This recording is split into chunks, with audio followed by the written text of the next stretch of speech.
सत्संग प्रदान करती है। सत्संग में आकर जीवात्मा को 5 चीजों का बोध होता है। केवल हम सूत्र बता रहे हैं, सूत्र दिमाग में रहेगा तो सब बातें अपने आप समझ में आ जाती। सत्संग में आकर के केवल 5 चीजों का हमें ज्ञान होता है और 5 चीज ही समझना है। वो 5 चीजें क्या हैं? बोले उसको वेदांत में हमारे यहाँ अर्थ पंचक कहा जाता है। अर्थ पंचक का मतलब 5 अर्थ ऐसे हैं जो शास्त्रों के द्वारा हमें प्राप्त होते हैं और इस जीवन में हमें जानना चाहिए। 5 अर्थ क्या है? बोले प्राप्यस्य ब्रह्मणो रूपम प्राप्तुश्च प्रत्यगात्मनः प्राप्त्युपायं फलं प्राप्ते तथा प्राप्त विरोधि च वदन्ति सकला वेदास्येतिहास पुराणकाः मुनयश्च महात्मानो वेद वेदांत वेदिनः। 5 अर्थ। पहला अर्थ क्या है? प्राप्यस्य ब्रह्मणो रूपम, जिस ब्रह्म परमात्मा को हम प्राप्त करना चाहते हैं उनका स्वरूप क्या है, इसका ज्ञान। पहला अर्थ।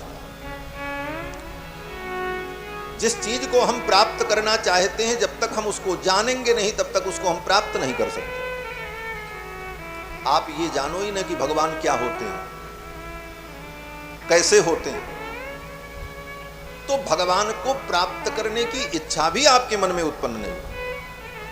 दुनिया में कोई ऐसी वस्तु बताओ जिस वस्तु को आप जानते न हो लेकिन उसको पाने की इच्छा आपके मन में हो? असंभव। जिस वस्तु को हम प्राप्त करना चाहें पहले उसके स्वरूप का ज्ञान हमको होना चाहिए। तो प्राप्यस्य ब्रह्मणो रूपम, उस परमात्मा को हम प्राप्त करना चाहते हैं तो उसके स्वरूप का हमें ज्ञान हो। ये पहला अर्थ। और दूसरा बोले प्राप्तुश्च प्रत्यगात्मनः, उस परमात्मा को प्राप्त करने वाले हम जो हैं, हमारा स्वरूप क्या है, हम कौन हैं, अपने आप को भी जानना जरूरी है। बोले महाराज हम तो जानते हैं अपने आप को। क्या जानते हैं? बोले हम राघवाचार्य हैं। बोले राघवाचार्य तो आपका नाम हुआ, और ये कब हुआ?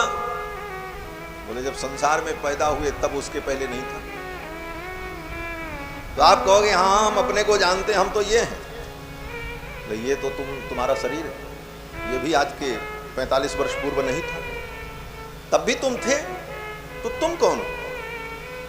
तो तत्वतः अपने स्वरूप को जानना, आत्म स्वरूप का हो, ये दूसरा अर्थ है। और तीसरा प्राप्त्युपायम, अपने स्वरूप का हमें बोध हो गया।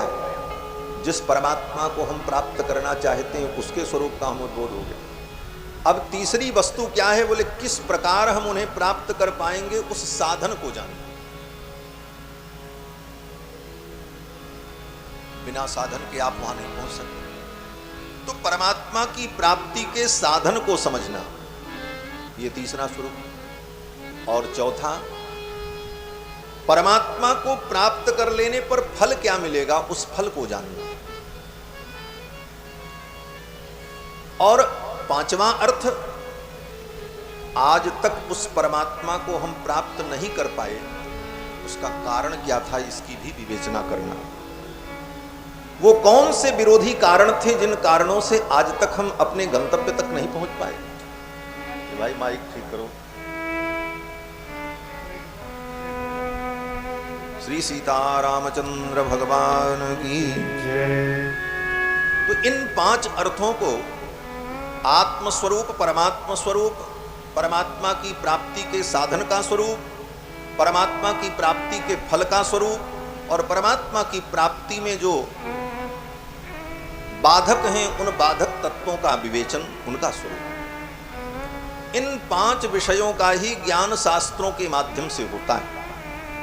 वेद से लेकर पुराण पर्यंत, सेतिहास पुराण का मुनयश्च महात्मानो वेद वेदांत वेदिनः, वेद पुराण स्मृति इतिहास और समस्त वेद वेदांत को जानने वाले संत महामुनि महात्मा इन्हीं 5 अर्थों को बताते हैं। छठवां कोई अर्थ होता ही नहीं, छठवां कोई अर्थ नहीं है। शास्त्र की कोई पंक्ति आप बताओ, इन्हीं 5 में से कोई एक बात हो। पाप का वर्णन किया जाता है शास्त्र में, ये पाप है, ये पाप है, ये क्या है? बोले पाप का जो वर्णन है वो विरोधी स्वरूप का वर्णन है, उन्हीं पापों के कारण तुम परमात्मा तक नहीं पहुंच पाए। सत्कर्म क्या है? बोले सत्कर्म का जो वर्णन है वो साधन है। परमात्मा की लीलाओं का वर्णन, उनके स्वरूप का वर्णन, ये परमात्मा का वर्णन, पुरुष का वर्णन। इस प्रकार से इन 5 अर्थों का विवेचन ही शास्त्र का विषय, शास्त्र का उद्देश्य। और बंधुओं, ये ज्ञान तभी होता है जब हम सत्संग में आते हैं, और सत्संग की प्राप्ति भगवान की कृपा से होती है। श्रीमद् रामचरितमानस के माध्यम से हम सभी लोग भगवान की पावन कथा को सुनने और सुनाने का उपक्रम कर रहे हैं। कल के प्रसंग में आप सभी लोगों ने श्रवण किया कि श्री गोस्वामी पाद ने, गोस्वामी तुलसीदास जी महाराज ने बड़ी लंबी चौड़ी वंदना की। कल मैंने कहा था, इतनी बड़ी वंदना दुनिया में किसी कवि ने नहीं की, इतना बड़ा मंगलाचरण किसी विद्वान ने नहीं किया।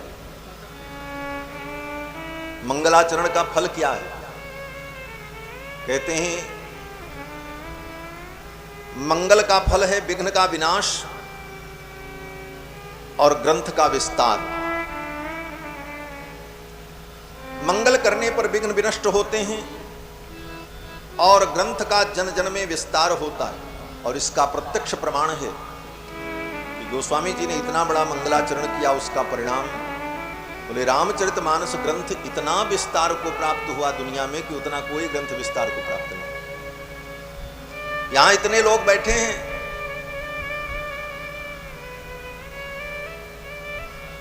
कुछ लोग ऐसे होंगे जिनको वेद का एक भी मंत्र नहीं मालूम होगा, कुछ लोग ऐसे भी होंगे जिनको वाल्मीकि रामायण का एक श्लोक भी नहीं मालूम होगा, कुछ लोग ऐसे होंगे जिनको 18 पुराण का एक भी श्लोक मालूम नहीं होगा। लेकिन यहां बैठे हुए कोई ऐसे लोग नहीं होंगे जिनको रामचरितमानस की एक चौपाई न मालूम हो।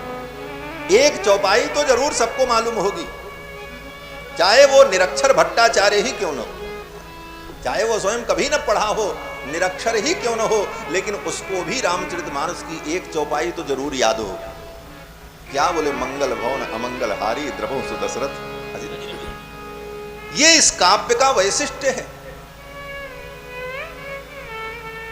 और यही नहीं, कहीं भी सनातन धर्मावलंबी पूरे दुनिया के किसी कोने में होंगे तो श्रीमद् रामचरितमानस की एक दो चौपाई तो उसके जिह्वा पर जरूर हो, चाहे सनातन धर्म का कोई और अन्य ग्रंथ उनकी जिह्वा पर हो न हो।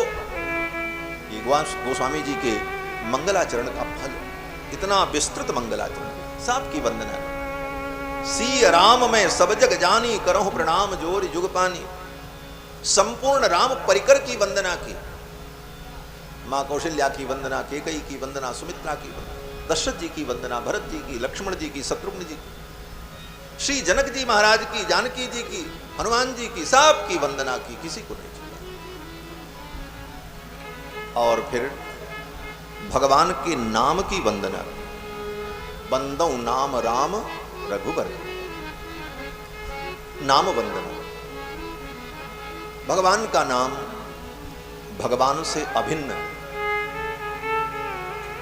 व्यवहार में भले हम कह लें कि ये भगवान का नाम, लेकिन भगवान का नाम भी भगवान ही है, दूसरा कुछ नहीं।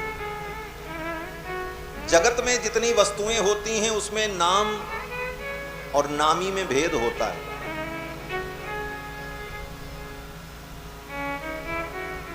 जिसका जो नाम है,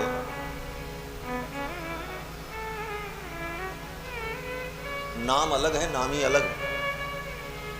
नाम ध्वन्यात्मक है, शब्द रूप है, और नामी बोले नामी पंचतत्व से निर्मित शरीर से युक्त वो आत्मा। नाम नामी में भेद है, लेकिन भगवान का नाम और भगवान बोले दोनों में अभेद है, ये सिद्धांत है। राम ही राम जी का नाम है और राम जी का नाम ही राम है। नाम और नामी में कोई अंतर नहीं, और केवल नाम और नामी नहीं, भगवान, भगवान का नाम, भगवान का धाम और भगवान की लीला, चारों नाम रूप लीला धाम, ये चारों कहने के लिए चार हैं लेकिन एक ही है। रामस्य नाम रूपम च लीलाधाम परात्परम एतच्चतुष्टयम नित्यम सच्चिदानंद विग्रहम। रामस्य नाम रूपम च, भगवान का नाम, भगवान का रूप, भगवान की लीला और भगवान का धाम। एतच्चतुष्टयम नित्यम सच्चिदानंद विग्रहम, ये चारों सच्चिदानंद के विग्रह। कहने के लिए नाम रूप लीला धाम अलग अलग। भगवान राम ही राम नाम है, और जो राम जी हैं वही धाम है। अयोध्या धाम जो है वो राम जी से अलग नहीं है, राम जी ही अयोध्या है, ये अर्थ हुआ। अयोध्या च परब्रह्म, भगवान शंकर कहते हैं। रुद्र यामल ग्रंथ में जहां पर भगवान शंकर ने अयोध्या की महिमा का वर्णन किया, तो भगवान शंकर कहते हैं पार्वती अयोध्या च परब्रह्म, ये अयोध्या ही परब्रह्म है, ये राम जी से अलग नहीं है।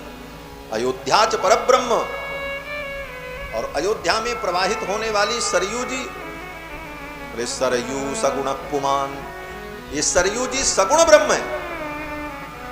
सरयू जी भी राम जी ही है, राम जी से अलग नहीं है। अब इस बात को हम सिद्ध करें और कहें तो बड़ी लंबी बात हो जाएगी, बहुत लंबी बात हो जाएगी। कभी मैंने कहा भी है किसी वक्तव्य में, तो भगवान का धाम स्वयं भगवान ही है, भगवान का नाम स्वयं भगवान है, और भगवान की जो लीला हम श्रवण करते हैं बोले ये भी भगवान है। इसीलिए वेदव्यास जी ने भागवत में लिखा कि जब कोई भगवान की कथा सुनता है तो भगवान की लीलाएं जो कान में जाती हैं, ये कोई कहानी नहीं जाती, कोई शब्द नहीं जाता, अपितु शब्द के रूप में भगवान ही हमारे कानों में प्रवेश करते हैं। वेदव्यास जी लिखते हैं कि प्रविशति हृदि तेषाम भक्ति सूत्रोपनद्धः, भक्ति के सूत्र में नद्ध होकर, नद्ध माने पिनद्ध होकर, बंध कर, भगवान ही कर्ण कुहरों के माध्यम से, कथा के माध्यम से हमारे हृदय में उतर जाते हैं। इन शब्दों के माध्यम से कथा के रूप में भगवान ही हमारे हृदय में प्रवेश कर। प्रविशति हृदय तेषाम भक्ति सूत्रोपनद्धा, श्रवण मात्र से भक्ति सूत्र में बंध कर भगवान ही हमारे हृदय में उतर जाते हैं। तो ये कथा भी भगवान, नाम रूप लीला धाम, ये चारों भगवान। तो नाम की वंदना कर, इसको आप ऐसे भी समझ लो, कहने के लिए नाम रूप लीला धाम लेकिन चारों एक ही तत्व है। बोले कैसे? बोले आप समुद्र के किनारे खड़े हो जाओ, समुद्र को देखो और आप कहो ये देखो समुद्र की लहर, दूसरे व्यक्ति ने कहा ये देखो समुद्र का जल, तीसरे व्यक्ति ने कहा ये देखो समुद्र। बात तीन प्रकार की हुई, लेकिन है क्या? बोले समुद्र का जल ही समुद्र की लहर है, और समुद्र की लहर जो है और समुद्र का जो जल है वही समुद्र है, समुद्र उससे भिन्न नहीं। उसी प्रकार अनंत आनंद सिंधु, अनंत आनंद सिंधु जो परमात्मा है, उस सिंधु, उस समुद्र की जो लहरें हैं, तरंगे हैं, वही नाम रूप लीला धाम के रूप में हमें प्राप्त हैं, वो भगवान से अभिन्न। रामस्य नाम रूपम च लीला धाम परात्परम एतत् चतुष्टयम नित्यम सच्चिदानंद विग्रह। गोस्वामी तुलसीदास जी ने भगवान के नाम की वंदना, बंदहु नाम राम रघुवर हेतु कृशानु भानु हिमकर को, और नाम वंदना के प्रसंग में ही कह दिया कि ये राम नाम किनका है? बोले जो रघुवर है, रघुकुल तिलक है, उनका ये नाम